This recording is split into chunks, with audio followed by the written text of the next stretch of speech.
What's going on, everyone? Welcome back to the show. So in this video, we're gonna take a look and a listen to this lady talking about living abroad. Okay, she's moved to Mexico and she's having the time of her life. And she's 65 years old. She's living on her Social Security, plus she makes a little bit of money on the side.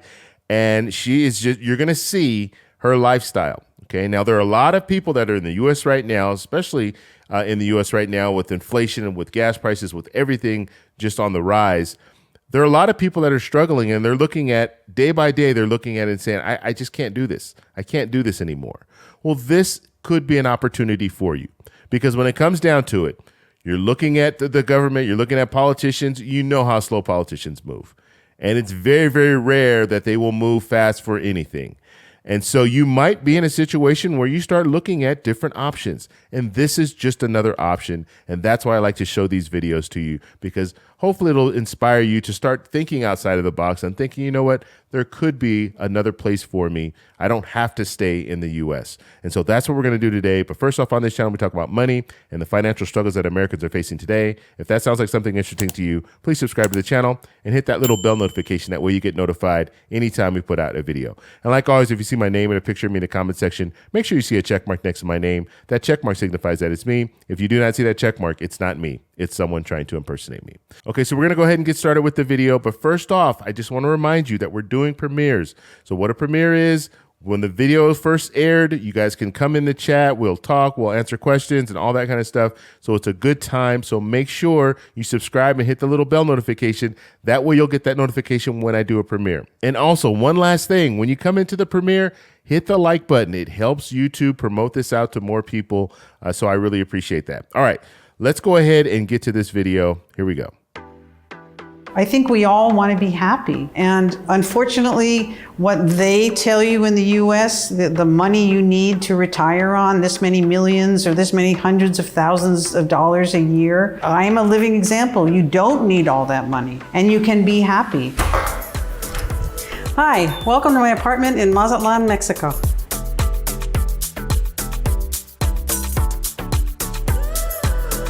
I'm Janet Blazer. I'm 65. I live in Mazatlan, Mexico in a 2-bedroom apartment about half a minute from the beach. My rent is $420 a month, which is about 8,500 pesos. $420 a month. That's how much she's paying for this place that she's in, 2-bedroom. I'm a retired journalist. I still do a little bit of freelance writing here and there, but mostly my time is my own. I like to surf, I go to the beach, I hang out with friends, and I just do whatever I want. My monthly income is a combination of Social Security, some royalties from book sales, and a little bit of freelance writing, and it's between $1,200 and $1,400 a month. Between $1,200 and $1,400 a month is what she brings in.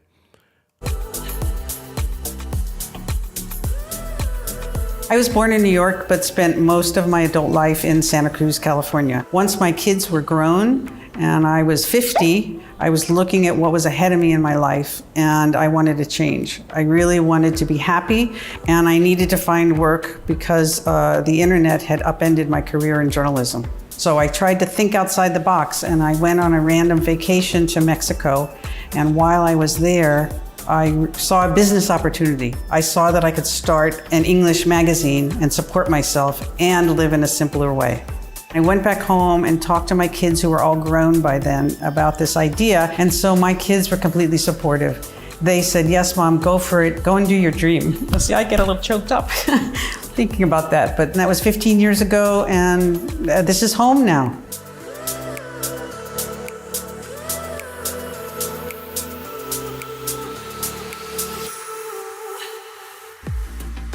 My apartment now is 1,100 square feet. It's 2 big bedrooms, a bath and a half. There's an extra room in the back that is like a maid's quarters that I use as a laundry room because I don't have a maid. It has 10-foot ceilings, beautiful windows, and it has more space than I ever thought I would need. What makes this place worth it to me, the proximity to the beach is a big deal for me. And the ability to walk to my favorite coffee shops and restaurants. Having 2 friends so close by is also important, socializing and also in case of emergencies. This apartment that I have now, that I pay $420 a month for, is the most expensive place I've ever lived in Mazatlan in 15 years. Usually my rent has been around $200. So this was a big step for me to double my rent. So that's everything that she's paying there, $25 a month for electric, $5 for gas, $17 a month for Wi-Fi. To my American friends, my rent of $420 may seem very low, but for an average Mazatlecan living here, some blocks from the ocean, and a small house, my rent is astronomical. When I was looking for a place to rent, I had certain parameters of what I wanted. I wanted to be in Centro Histórico. I wanted to be close to the ocean. I wanted to be able to walk to restaurants and cafes that I wanted to go to. A good friend of mine told me about an apartment across the hall from her that was available. So when I first looked at it, I thought, oh my gosh, that's enormous. I don't need all that space. I'll just keep looking for something smaller. But as I looked, I saw that even smaller places farther from the beach were going to be at least the same cost. So this one started looking better and better. I realized what a good deal this was, and I called the landlord and insisted that he take a deposit. So my move-in costs were basically first month's rent and a month's security, so $840 total. That was okay for my budget and an expected expense, and especially because I've been staying in a friend's house for 3 months and not having to pay any rent or any utilities, so I had a nice bulk of money saved. In Mexico, when you rent something that's unfurnished, what that means is that there's no appliances.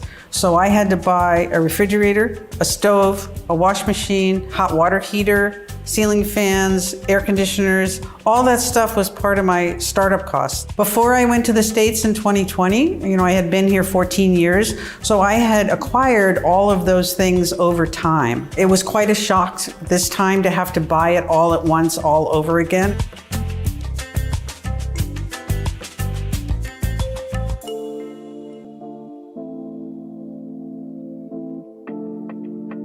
Mazatlan is a pretty big city. It's a city on the Pacific coast, kind of opposite the tip of Baja.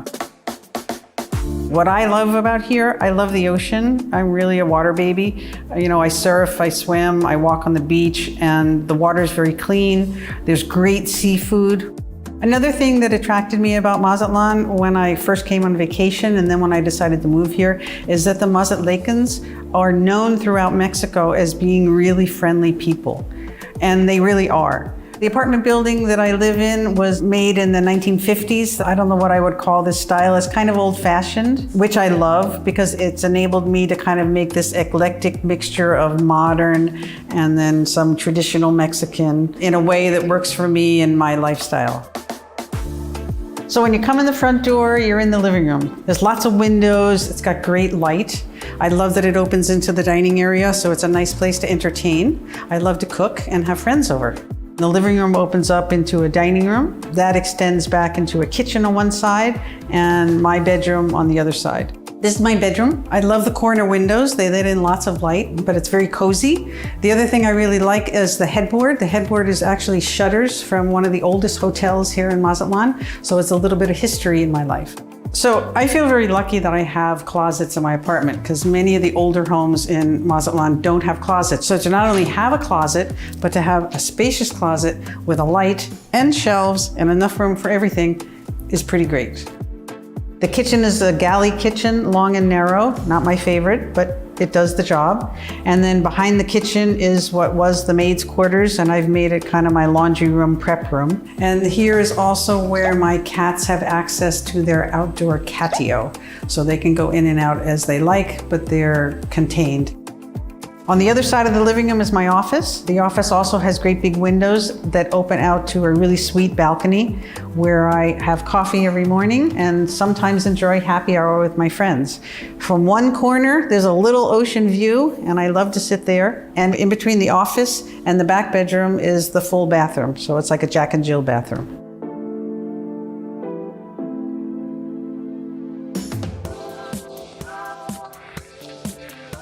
I think where I'm at now is that my perfect life is that I could be kind of like a snowbird in reverse, that I could go up to the States for a few months every year and have time with my kids and my grandkids, but still have my main life down here.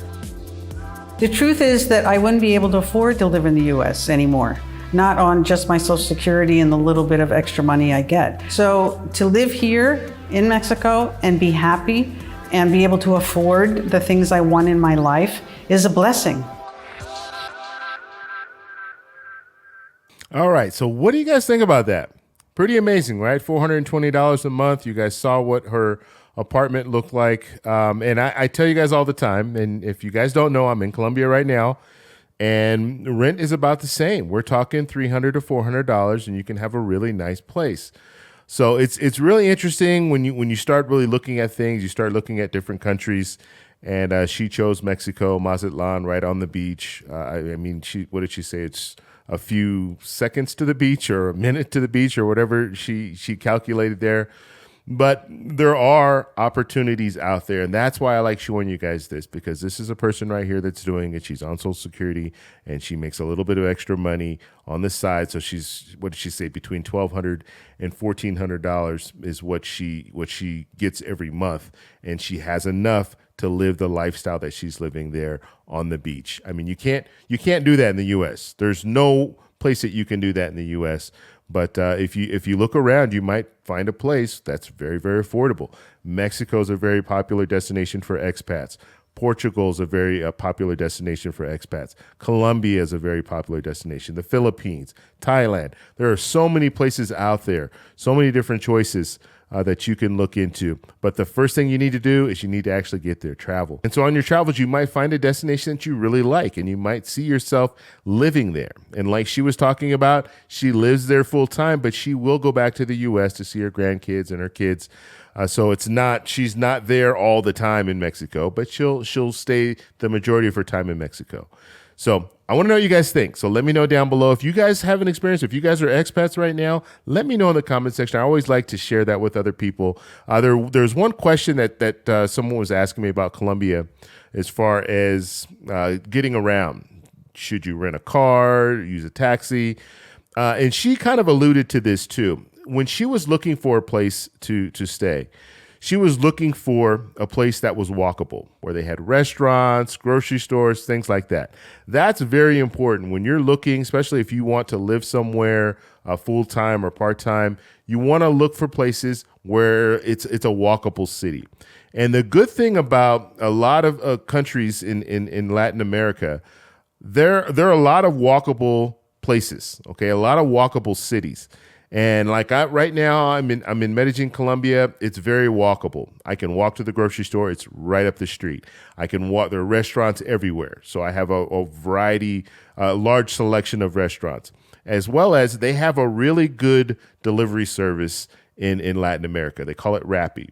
And they will bring you anything that you need.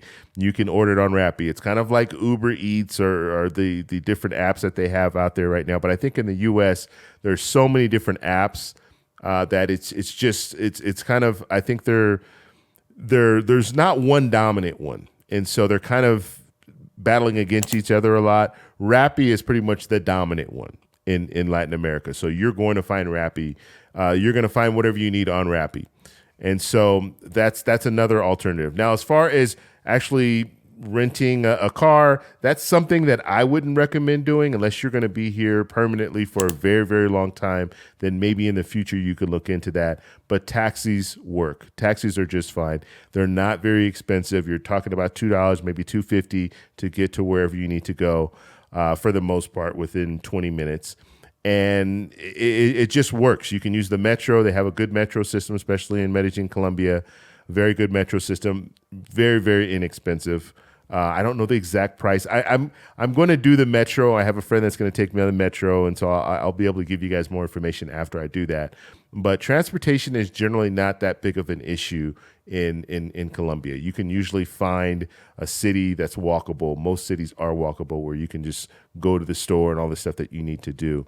You don't have to rent a car or even take a taxi for a lot of different places. So hopefully that answers your question. But I do want to know what you guys think about the whole expat thing. So let me know down below. If you like this video, please give me a thumbs up. Please subscribe for more, and I'll talk to you in the next one.